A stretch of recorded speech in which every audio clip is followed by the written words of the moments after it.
এই মুহূর্তে ইরানের সাথে যুক্তরাষ্ট্র এবং ইসরায়েলের যে যুদ্ধটা হচ্ছে, সেই যুদ্ধে আরব রাষ্ট্রগুলো আসলে ইরানের পক্ষে দাঁড়াচ্ছে না, বরং আরব রাষ্ট্রের যে ঘাঁটিগুলো আছে, যুক্তরাষ্ট্রের যে ঘাঁটিগুলো আছে, সেই ঘাঁটিগুলা ব্যবহার করে যুক্তরাষ্ট্র ইরানকে হামলা চালাচ্ছে এবং আরব রাষ্ট্রগুলো সবগুলো চুপ করে আছে। কেন আসলে আরব রাষ্ট্রগুলো চুপ করে থাকে? কেন তারা ইরানকে কোনো ধরনের সাহায্য সহযোগিতা করে না? এর পিছনে আসল রহস্যটা কি? আজকের এই ভিডিওতে এই সকল বিষয় নিয়ে আলোচনা করা হবে।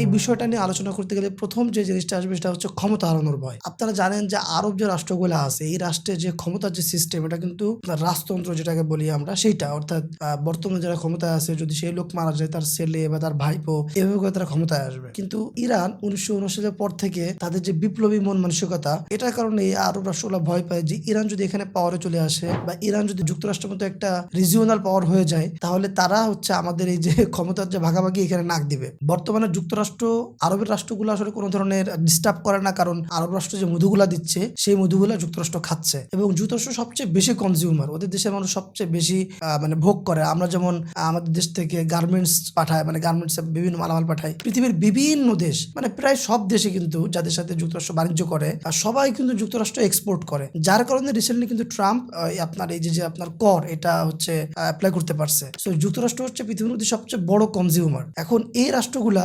যুক্তরাষ্ট্রকে সব জিনিস বিক্রি করে করে চলে। এখন তারা চিন্তা করে যে যদি ইরান এখানে চলে আসে, তাহলে ইরানের যে চিন্তাধারা, যেহেতু তারা মুসলিম এবং মুসলিমরা কি করবে, অন্য একটা মুসলিম দেশে তাদের যে চিন্তাধারা সেটা তারা অ্যাপ্লাই করতে চাইবে এবং স্বভাবগতভাবেই 1979 সালে তারা যে রেভলিউশন করে ক্ষমতায় চলে আসছে, তার একটা প্রভাব এখানে পড়তে পারে, যার কারণে তারা আসলে কখনো ইরানের পক্ষে দাঁড়ায় না। দুই নম্বর যেটা আসবে সেটা হচ্ছে সুন্নি বিভাজন। আপনারা জানেন যে আরব রাষ্ট্রগুলোতে যেসব মুসলিম আছে, এরা সবাই কিন্তু হচ্ছে সুন্নি মতাদর্শের, কিন্তু ইরান অনেক বড় একটা রাষ্ট্র, এই রাষ্ট্রের অধিকাংশ মানুষই হচ্ছে আপনার শিয়া মতাদর্শের। এখন ইসলামে অনেকগুলা ভাগ আছে, আমাদের দেশে যারা মুসলিম আছে না, এরা কিন্তু সবাই সুন্নি। এখন সুন্নির ভিতরে কিছু মানে ভাগ আছে, যেমন কেউ হচ্ছে আলে হাদিস, তারপর হচ্ছে কেউ মাযহাবি, আবার কেউ হচ্ছে মাজারে মানে মাজার পূজারি। তো এরা হচ্ছে সুন্নি, বাট সুন্নির ভিতরে আবার কিছু ভাগ। আর যদি আমি জিনিসটা এভাবে দেখি যে শিয়া এবং সুন্নি এটা সম্পূর্ণ দুইটা তরিকার বা সম্পূর্ণ আলাদা, এটার সাথে একটার সাথে আর একটা যাবে না। এখন সুন্নি যে রাষ্ট্রগুলো তারা চিন্তা করে যে ইরান যদি ক্ষমতায় চলে আসে, তাহলে তাদের যে প্রভাব বা তাদের যে চিন্তা চেতনা, তাদের যে ফিলোসফি, এটা আমাদের উপরে হচ্ছে চাপা দিতে পারে এবং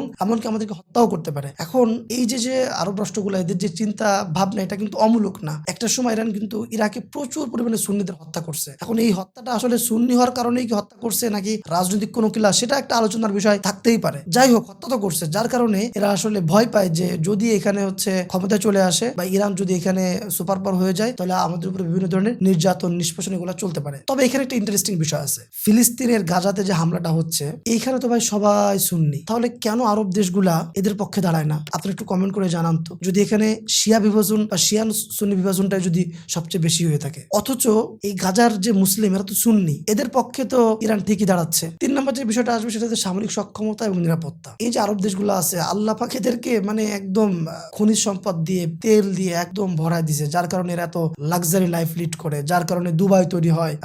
তারপরে হচ্ছে বর্তমানে কিংস সালমান একদম পুরো সৌদি আরবটাকে টুরিস্ট প্যালেস তৈরি করতেছে। তো এদের সবকিছু থাকলেও এদের কিন্তু সামরিক সক্ষমতা একদমই নাই। এদের দেশে যুক্তরাষ্ট্রের বিভিন্ন ঘাঁটি আছে, যুক্তরাষ্ট্রের ফাইটার জেট, যুক্তরাষ্ট্রের সব জিনিস নিয়ে এরা চলে। এদের যে সেনাবাহিনীর ফিটনেসও কিন্তু ওইভাবে ভালো না, যার কারণে তারা চিন্তা করে যে ইরান যদি এখানে মেইন পাওয়ার চলে আসে, তাহলে তো হচ্ছে আমাদের উপরে মানে মোড়লগিরি জম্মের করা করবে। যেটা বললাম যে যুক্তরাষ্ট্র কেন আরবের সাথে বা আরব দেশগুলোর সাথে ভালো সম্পর্ক রাখে, কারণ এখানে একটা বিজনেসটা আছে। কিন্তু ইরান যদি ক্ষমতায় আসে, দেখা যাচ্ছে যে ক্ষমতা বলতে আমি বুঝাচ্ছি যে মেইন পাওয়ার, এখানে আপনারা আবার মানে রাষ্ট্রীয় ক্ষমতা বুঝেন না। ইরান যদি আসলে মেইন পাওয়ারে আসে, তাহলে ইরানের সাথে কিন্তু তারা ওইভাবে ব্যবসা বাণিজ্য করতে পারবেন না। ওই একই কারণ, ইরান কিন্তু এত ভালো কনজিউমার হবে না। ইরানের তেল আছে, ইরানের সবকিছু আছে। এখন তারা চিন্তা করে যে ইরান যদি এখানে পাওয়ারে চলে আসে, তাহলে আমাদের সামরিক সক্ষমতা এটা তো একদমই নাই। আর যুক্তরাষ্ট্র যেহেতু ইরানের সাথে সবসময়ের জন্য শত্রুতা নিয়ে চলে, তো তাহলে দেখা যাবে কি যে যুক্তরাষ্ট্র তো আমাদেরকে সাপোর্ট দেবে না। এই সামরিক সক্ষমতা নিয়ে তারা ভয় পায়, যার কারণে তারা আসলে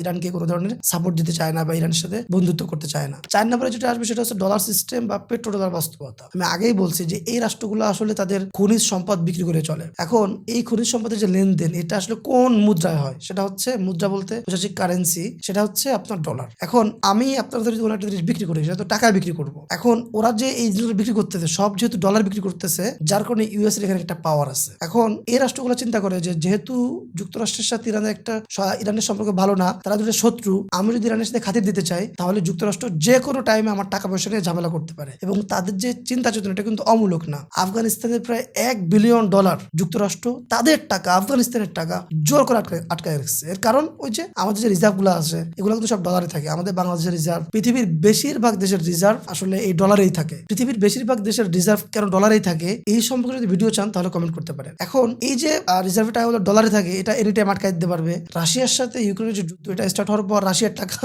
যুক্তরাষ্ট্র আটকায় দিচ্ছে। তো ঠিক একইভাবে আরব রাষ্ট্রগুলোর টাকা কিন্তু এনি টাইম তারা আটকায় দিতে পারে, যার কারণে তারা সবসময়ের জন্য একটা ভয় থাকে। এখন আপনারা প্রশ্ন করতে পারেন যে কেন তারা ডলার সিস্টেম থেকে বের হয়ে আসতেছে না। এই জিনিসটা আসলে বলা যতটা সহজ, করাটা তার চেয়ে কয়েক শত গুণ কঠিন। আপনারা তো গাদ্দাফিকে চেনেন। এই লিবিয়ার গাদ্দাফি সে আসলে একটা নতুন একটা মুদ্রা চালু করতে চাইছিল, যে লিবিয়া কিন্তু আফ্রিকার অন্যতম একটা ধনী রাষ্ট্র ছিল। তারপরে হচ্ছে ইরাকের সাদ্দাম, এরা আসলে এই যে ডলারের উপর যে মানুষের যে নির্ভরশীলতা এটা তারা ভাঙতে চাইছিল। যার কারণে দেখেন গাদ্দাফিকে মেরে ফেলা হয়েছে, সাদ্দামকে মেরে ফেলা হয়েছে। এই পৃথিবীতে যুক্তরাষ্ট্রের বিপক্ষে, যুক্তরাষ্ট্রের ইন্টারেস্টের বিপক্ষে যেই দাঁড়াইছে যুক্তরাষ্ট্র, সেখানে হয় তারা রিজিম চেঞ্জ করে ফেলছে গণঅভ্যুত্থানের মাধ্যমে, মানে পিছন থেকে টাকা পয়সা দিয়ে। আপনার এটা কিন্তু ইরানেও হয়েছে।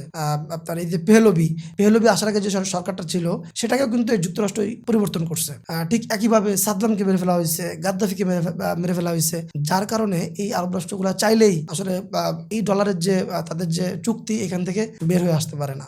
তারপর আরেকটা বিষয় হচ্ছে যে ওই যে ওদের সামরিক সক্ষমতা নাই। তো ইরানের মতো সামরিক সক্ষমতা আরব রাষ্ট্রগুলো যদি থাকতো, এবং ওদের কিন্তু এই ধরনের সামরিক সক্ষমতা তৈরি করার ক্যাপাবিলিটি আছে, সেই পরিমাণ সম্পদ আছে। তো এতগুলা জিনিস যদি তাদের থাকতো এই সামরিক সক্ষমতা, তাহলে দেখা যেত যে আরব রাষ্ট্রগুলা এই যুক্তরাষ্ট্রকে একদমই গুনায় ধরতেছে না। তারা দেখা যাচ্ছে যে ওআইসি মাধ্যমে তারা একটা মুসলিম ন্যাটো তৈরি করতো। আমি ন্যাটো বলতেছি এই জন্য কারণ ন্যাটোটা আপনারা সবাই চেনেন। এই যে যেহেতু এদের সামরিক সক্ষমতা নাই, এই কারণে হচ্ছে সবচেয়ে বড় সমস্যা। সামরিক সক্ষমতা কতটা জরুরি এখান থেকে আমরা বুঝতে পারি। এরপর আরো কিছু ছোটখাটো কারণ রয়েছে। তার ভিতরে একটা হচ্ছে আপনারা জানেন যে আরব ইসরায়েল যুদ্ধ হয়েছিল। এটা আসলে আরব ইসরায়েল যুদ্ধ বললেও এটা আসলে মূলত ওই যে ইসরায়েল এবং যুক্তরাষ্ট্রের সাথে আরবের যুদ্ধ। এই তিনটা যুদ্ধে আরবরা জম্মের হারছে। হারার পরে তারা একটা চুক্তিতে গেছে। এই চুক্তির কারণে দেখা যাচ্ছে যে বিভিন্ন রাষ্ট্র ইসরায়েলকে তারা প্রোটেক্ট করবে। ইসরায়েলের ইন্টারেস্টের বিরুদ্ধে যদি কোনো কিছু হয় তাহলে তারা হচ্ছে পদক্ষেপ নিবে। যার কারণে যেহেতু চুক্তিতে আছে, এই কারণে তারা আসলে ইরানের পক্ষে ওইভাবে করে কোনো ধরনের পদক্ষেপ নিতে পারে না। এরপর আরো একটা কারণ হচ্ছে আপনার এই যে রাষ্ট্রগুলো আছে, আরব রাষ্ট্রগুলা, এরা তো সম্পূর্ণরূপে আপনার খনিজ তেল যেটা আছে, খনিজ সম্পদ যেটা আছে এটার উপর নির্ভরশীল। এখন খনিজ সম্পদ কিন্তু লিমিটেড, একটা সময় এটা শেষ হয়ে যাবে। যার কারণে এখন আরব রাষ্ট্রগুলা তারা তাদের রাষ্ট্রগুলাকে টুরিস্ট প্লেস হিসেবে তৈরি করতেছে। যেমন দুবাই, বর্তমানে এই যে আপনার সৌদি আরবের সালমান, তারা যে বিভিন্ন জিনিস মানে ইউরোপ আমেরিকার বিভিন্ন টুরিস্ট তারা আকর্ষণ করতেছে। যার কারণে তারা বিভিন্ন স্টেটে মদও মানে তাদের জন্য হালাল করছে, মুসলিমদের জন্য হালালে। মানে যেহেতু তারা আসবে, এখন ওরা তো খায় মদ, ওরা যদি আপনি খাইতে না দেন ওরা আসবে নাকি? এখন যেহেতু তারা টুরিস্ট প্লেস গুলো তৈরি করতেছে এবং এই টুরিস্ট প্লেসের মেইন কনজিউমার হবে হচ্ছে ইউরোপ আমেরিকা, যার কারণে তারা ইরানের সাথে ভালো একটা সম্পর্কে যাইতে পারে না। এরপর আরো একটা বিষয় হচ্ছে যে 1979 সালের পর থেকে ইরানের উপরে যুক্তরাষ্ট্র বিভিন্ন সময় শুধু স্যাংশন দিয়ে রাখছে। এখন আমাদের যে পুরো জিও পলিটিক্যাল মানে পুরো ওয়ার্ল্ডের যে পলিটিক্স এটা কিভাবে কাজ করে দেখেন। বাংলাদেশের সাথে ভারতের একটা সম্পর্ক আছে, বাংলাদেশের সাথে রাশিয়ার একটা সম্পর্ক আছে, বাংলাদেশের সাথে চীনের একটা সম্পর্ক আছে। এখন এই সম্পর্কটাকে এরকম যে বাংলাদেশের মেয়েগুলারে চীনের ছেলেবেলে বিয়ে করছে,